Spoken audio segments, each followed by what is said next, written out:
ಚಕ್ರೇಶ್ವರ ಅಂದರೆ ತನ್ನ ಚಕ್ರಗಳ ಮೇಲೆ ಪ್ರಭುತ್ವ ಹೊಂದಿರೋನು ಅಂತ.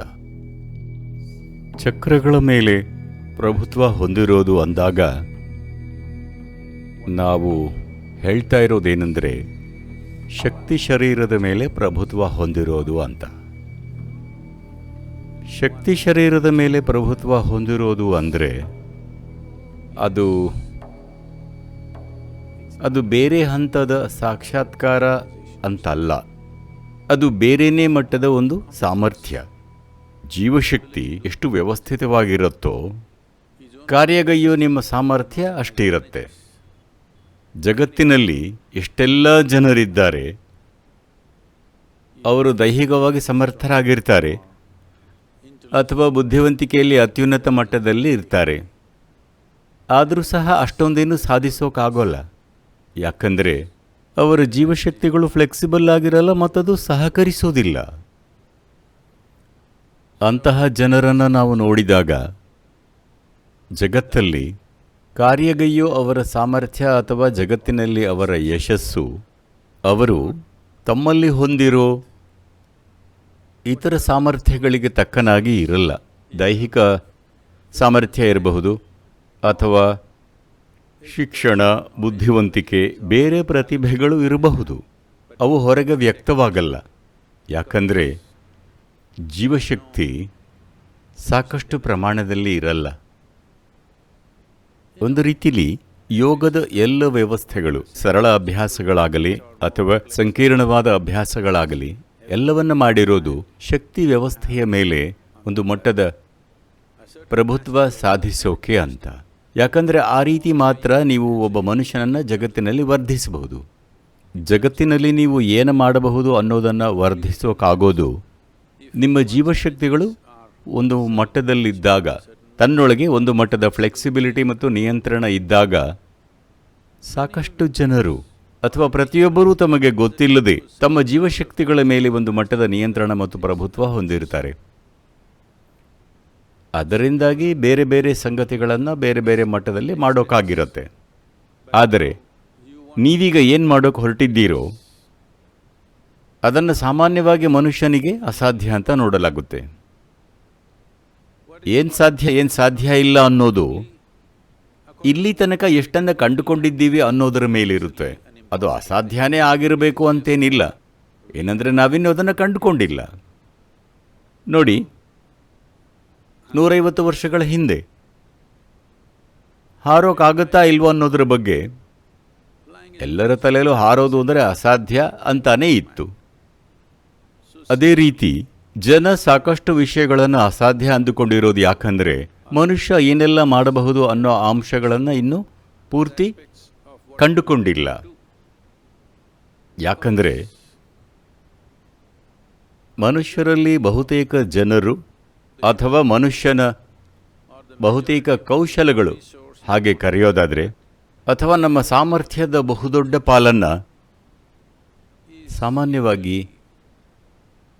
ಉಳಿವಿನ ಪ್ರಕ್ರಿಯೆಗೆ ಅಂತ ಬಳಸಲಾಗುತ್ತೆ, ಅಥವಾ ಹಾರ್ಮೋನ್ಗಳ ಅಗತ್ಯದಲ್ಲಿ ಸಿಕ್ಕಿ ಹಾಕ್ಕೊಂಡು ಖರ್ಚಾಗ್ತಿದೆ.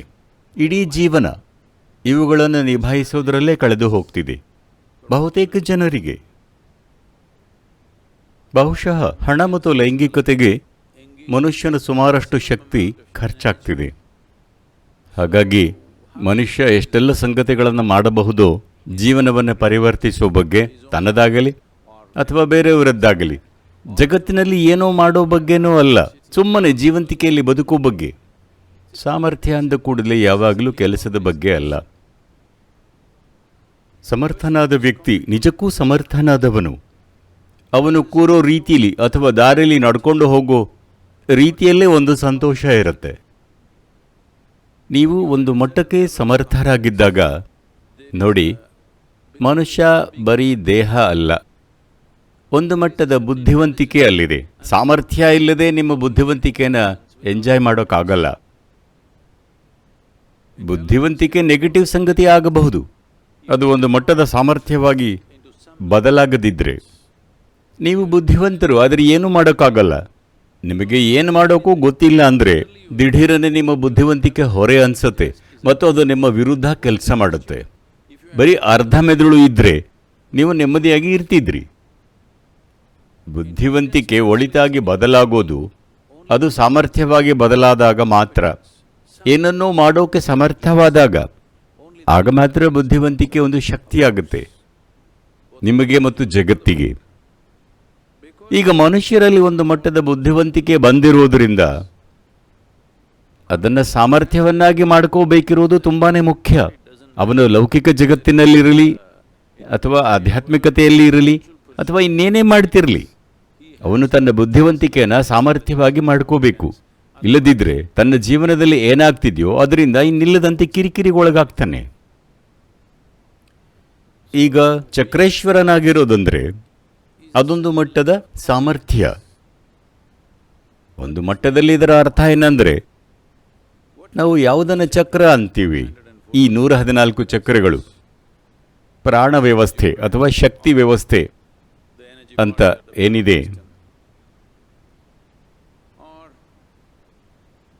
ಒಂಥರ ಅದರ ನಕ್ಷೆ. ಅದನ್ನೀಗ ಸುಲಭವಾಗಿ ಅರ್ಥ ಮಾಡಿಸಬೇಕಂದ್ರೆ ನೀವು ಇದನ್ನು ಹೀಗೆ ನೋಡಿ.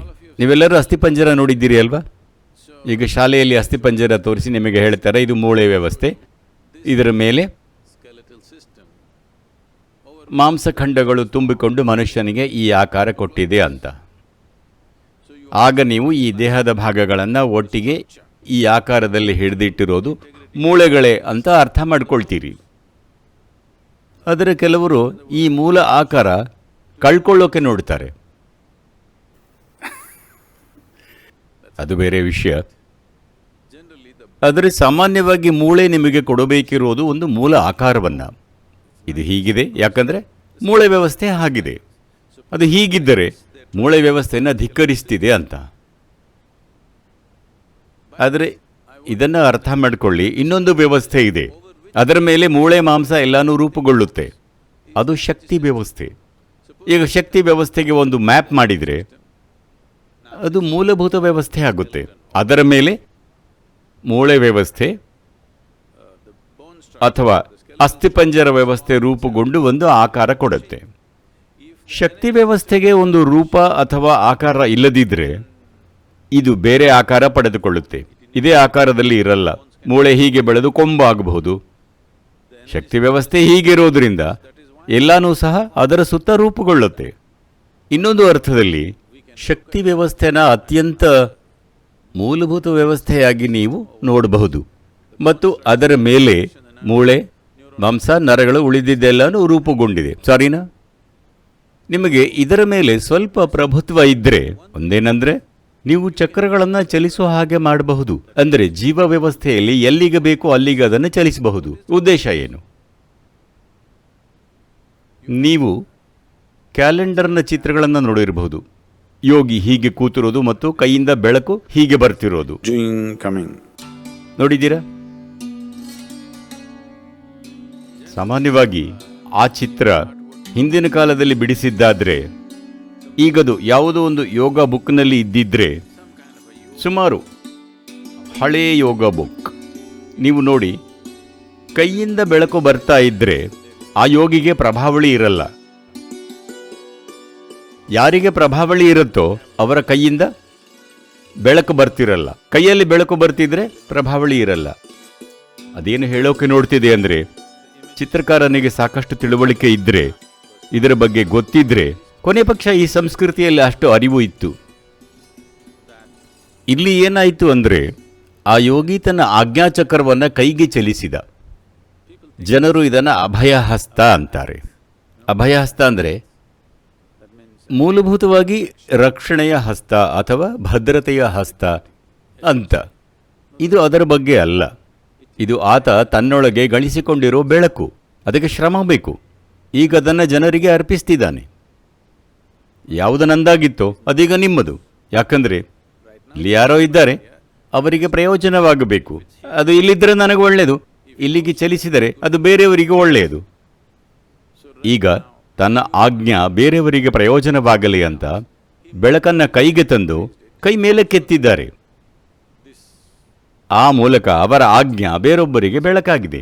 ಆ ಸಮಯದಲ್ಲಿ ಚಿತ್ರಕಾರನಿಗೆ ಆ ಅರಿವಿದ್ದರೆ ನೀವು ನೋಡ್ತೀರಿ, ಅವನು ಯಾವತ್ತೂ ತಲೆಯ ಸುತ್ತ ಪ್ರಭಾವಳಿಯನ್ನು ಬಿಡಿಸಲ್ಲ. ಯಾಕಂದ್ರೆ ಇಲ್ಲಿಗೆ ಚಲಿಸಿದೆ, ಬೆಳಕು ಇಲ್ಲಿಗೆ ಚಲಿಸಿದೆ, ತಲೆಯ ಬಳಿ ಪ್ರಭಾವಳಿ ಇರಲ್ಲ.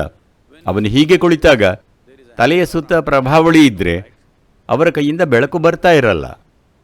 ಅಂದರೆ ಚಕ್ರಗಳನ್ನು ಚಲಿಸಬಹುದು, ಚಲನಶೀಲತೆ ಇರುತ್ತೆ. ಅಂದರೆ ನೀವು ಜೀವನದ ಮೂಲಭೂತ ರಚನೆ ಜೊತೆ ಆಟ ಆಡ್ತಿದ್ದೀರಿ.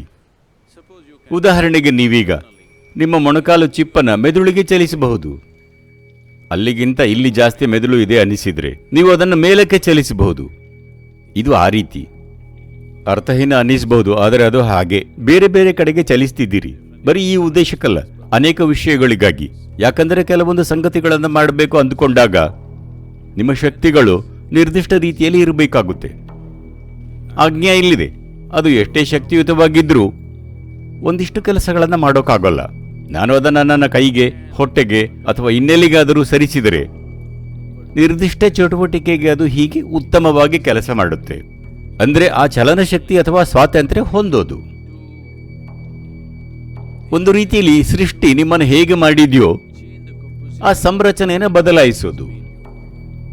ಸೃಷ್ಟಿ ನಮ್ಮನ್ನು ಯಾವ ರೀತಿ ಮಾಡಿದೆಯೋ ಆ ರೀತಿಯನ್ನೇ ಬದಲಾಯಿಸೋದು.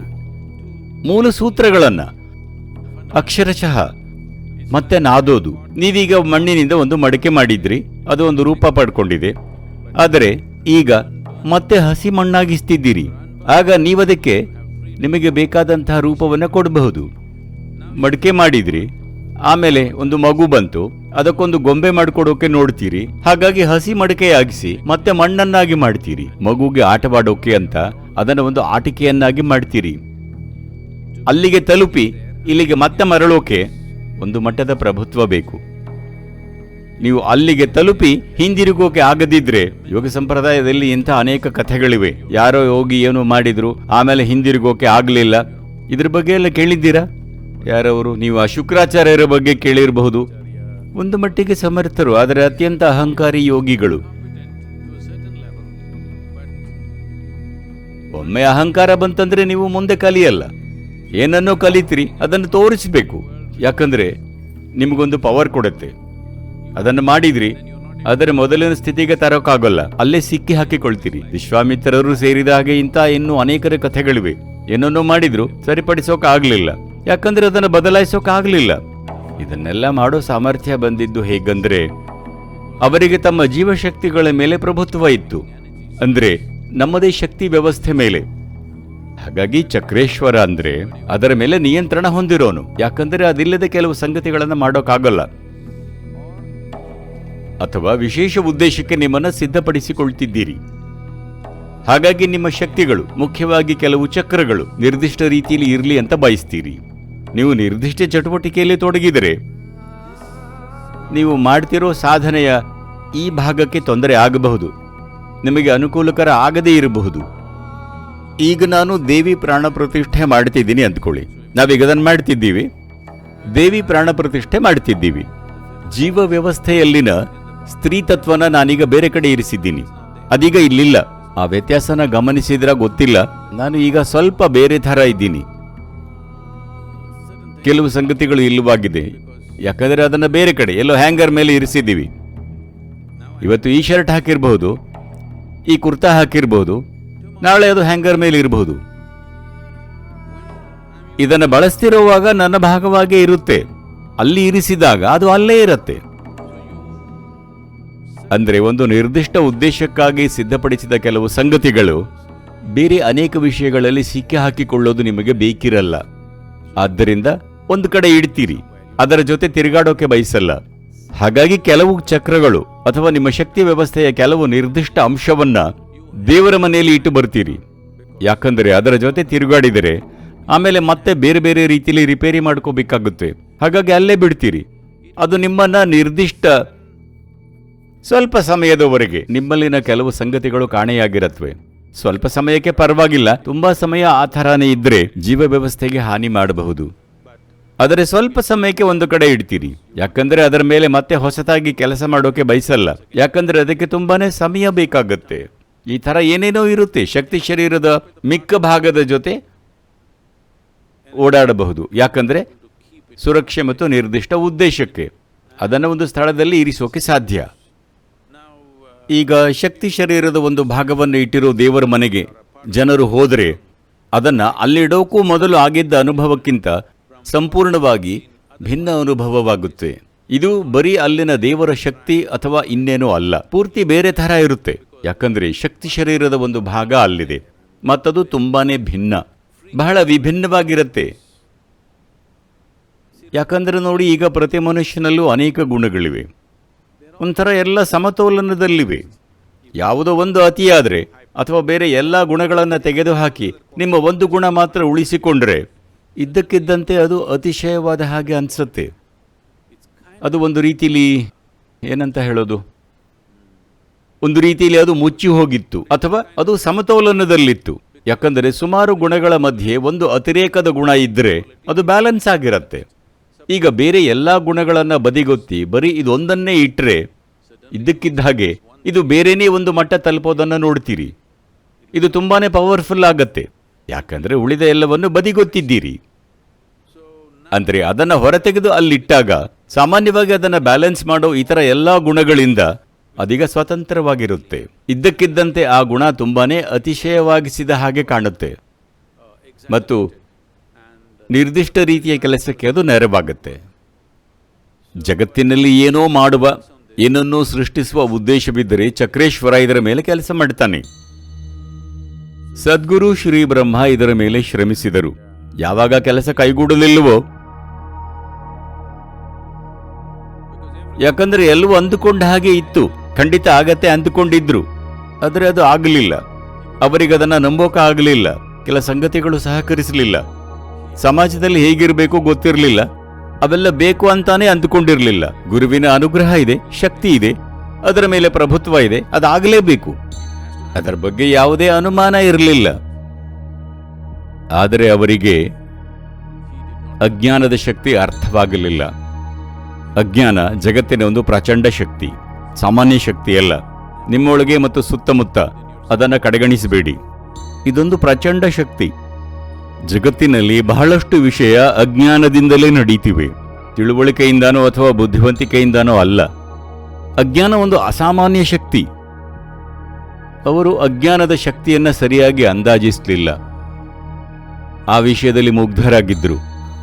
ತನ್ನ ಜ್ಞಾನ, ಶಕ್ತಿ, ಗುರುವಿನ ಕೃಪೆ ಎಲ್ಲವನ್ನೂ ಕೈಗೂಡ ಹಾಗೆ ಮಾಡುತ್ತೆ ಅಂದುಕೊಂಡಿದ್ರು, ಆದರೆ ಆಗಲಿಲ್ಲ. ಬಹುಶಃ ತನಗೆ ಆ ಸಾಮರ್ಥ್ಯ ಇಲ್ಲವೇನೋ, ಅದನ್ನು ಕಳೆದುಕೊಂಡೇ ಅಂದುಕೊಂಡರು. ಹಾಗಾಗಿ ದೇಹ ತ್ಯಜಿಸೋ ಕ್ಷಣದಲ್ಲಿ ತಮ್ಮನ್ನು ಒಂದು ರೀತಿಯಲ್ಲಿ ಪರೀಕ್ಷಿಸಿಕೊಳ್ತಿದ್ರು. ಆಗ ಅವರು ಅಸಾಮಾನ್ಯವಾದದ್ದನ್ನು ಮಾಡಿದರು. ಅದು ಅಸಾಧಾರಣ ಮತ್ತು ಅಪರೂಪ, ಅತ್ಯಂತ ಅಪರೂಪ. ಅವರು ಒಂದೇ ಸಲಕ್ಕೆ ಎಲ್ಲ 7 ಚಕ್ರಗಳ ಮೂಲಕ ತಮ್ಮ ದೇಹದಿಂದ ನಿರ್ಗಮಿಸಿದರು.